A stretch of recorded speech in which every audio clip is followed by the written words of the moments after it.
Hi there, Gracie. I just want to be able to talk with you about your paper a little bit, give you some tips and some things that could really help you. On the whole, as I've been cruising over your paper here, I actually think you've done a really nice job. One of the first things that we can fix, though, is up here at the beginning, you've got this Gracie Bowman, Matheny, English 10. We can go ahead and get rid of that, and we can also get rid of your title. Tomorrow, when we discuss formatting, we're actually going to make your title page an abstract and everything that goes into that, so you can just go ahead and get rid of it right now if you want to. Um, but getting into the actual paper itself, your first sentence is nice, does a good job of grabbing your attention. Millennials are getting addicted to Adderall and other amphetamines that could be prescribed because of falsified attention deficit hyperactivity disorder. This is interesting. Starting out with the millennials are getting addicted is a good strong statement. Falsified attention deficit hyperactivity disorder diagnosis, I think, is what you need to add to that sentence in order to, well, to have it make sense, to be perfectly honest with you. Some doctors are misdiagnosing ADHD because college-age students will lie to them about their symptoms. If that's the case, is it a misdiagnosis, or are the doctors simply or I'm sorry about this, are the doctors simply doing the best that they can? Um, Many people have died because of their misdiagnosis. Okay, now we're starting to get more interesting. In February 2006, that they reported 51 deaths. Okay, now I care about this even more. ADHD misdiagnosis could lead to life-changing events that could even cause death. Well, this is repetitive, given what you said in the first two sentences. Um, One man even crashed into an airport runway while on Adderall. I'd like a little more information about that. That could actually be a really nice way to start the paper. Why would somebody do something like that? That's the sort of thing that we usually associate with quote unquote harder drugs than Adderall.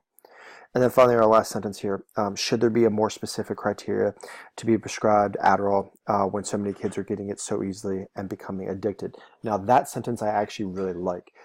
You've now set up the paper, told me which it is you're going to discuss. You've not taken a side one way or the other, so we can't call this a thesis yet. But this question of what should the criteria be, I think is actually a really mature way to go about this, because there's a lot of rigorous and nuanced conversation that can be had about that. Getting diagnosed with ADHD is very easy. Now you're starting to discuss what it is that students do and why it is they need this. I would really like you to have some quotes in here that help to back up what's going on, because just saying that kids stay up all night studying, that kids lie to doctors, I don't think that you're wrong. I don't have any reason to think that you're lying, but I would really like some quotes that actually back that up, give some weight to what you're saying. Coming down here into the next one, then, doctors are routinely diagnosing ADHD and prescribing addictive drugs to children that could easily, that are possibly be lying to them. Richard Fee was once a popular college class president. Oh, okay. Well, do we have anything from this guy who could back that up? The doctor wouldn't give me anything that is bad for me. Now we're starting to get to the good stuff right here. I'm starting to understand this guy a little bit more, his mentality. I'm beginning to get a sense for why it is that he was lying in the first place, why the doctor would give him the drugs. Love this paragraph and where you're going with this. More like this. All right, what you have here is great. Think about some version of this in the paragraph above.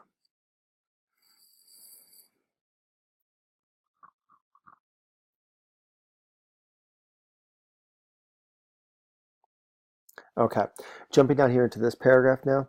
Um, you're saying that some doctors are limit or doctors have criteria they use for offering up prescriptions. You're exactly right about that. So what you're saying here is that if the students meet several criteria, but not necessarily all of the criteria that are usually associated with this prescription, then doctors are going ahead and providing it anyway.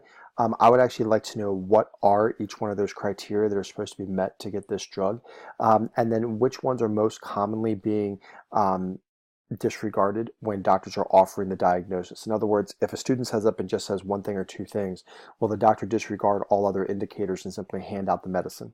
Um, that could be a very interesting avenue.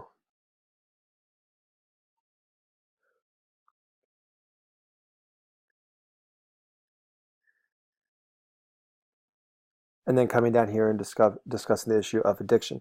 Well, an interesting question would be is if the doctors are handing out the drugs to people that don't necessarily deserve it, people that only meet one or two of the criteria, not all of the effective criteria for requiring ADHD, are those people more likely to become addicted to the medicine than people who actually do need to be on it? Meaning that if you don't meet all the criteria when the drug is in your system, is it doing more to you than it would for somebody who does meet the criteria? These are different ways to think about it. And that's getting into a rather advanced medical conversation. I'm not sure if you're going to be able to find papers about that particularly easily, but if you could find something like that, it could really make for interesting work. Good. Now you're talking about more kids. wanting to get this, why it is they become addicted. This is very good. So what are the complicating issues here? Right here in this paragraph, you should be jumping down and discussing complicated issues.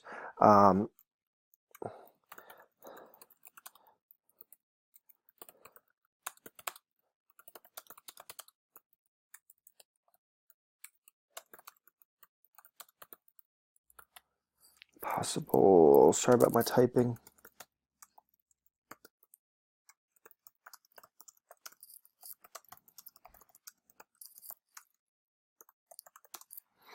I think you need to get here some complicating issues.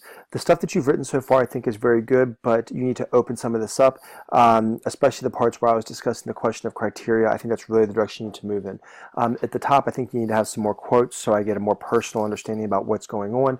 And then at the bottom right there, the issue of complicating issues would really help me to understand why nothing is being done about this, given that it sounds like such a serious issue.